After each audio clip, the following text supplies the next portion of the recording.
భూపాల్పల్లి జిల్లా కలెక్టర్ రాహుల్ శర్మ శనివారం మల్హర్ మండలంలోని రుద్దారం ఎంపీపీఎస్ జిల్లా పరిషత్ ఉన్నత పాఠశాలను ఆకస్మికంగా తనిఖీలు చేశారు.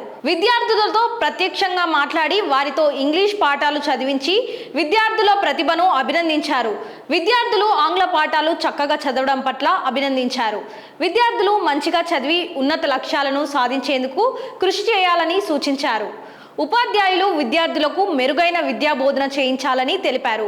పాఠశాలలో మౌలిక సదుపాయాల కల్పనకు చేపట్టిన మరమ్మత్తు పనులు, మంచినీటి సౌకర్యం, హ్యాండ్ వాష్, డిజిటల్ విద్యా బోధన వంటి అంశాలను ఆయన పరిశీలించారు. మధ్యాహ్న భోజన కార్మికులకు నెల వేతనాలు చెల్లింపుతో పాటు గ్యాస్ మంజూరు చేయాలని కోరగా తగు చర్యలు తీసుకుంటానని తెలిపారు. ఈ కార్యక్రమంలో కాటారం సబ్ కలెక్టర్ మయాంక్ సింగ్ తదితరులు పాల్గొన్నారు. 6 children, 7 children. 5 sir. Total 5 sir. Third la 2 sir. Total 13 sir. మొత్తం స్కూల్ అందరు ఈ జీపీ నుంచి వస్తున్నారు సార్.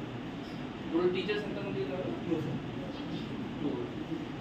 2 రూమ్స్ ఎన్ని ఉన్నాయి? 2 sir. ఒకటి అంగన్వాడీ సార్, ఒకటి అంగన్వాడీ కూడా.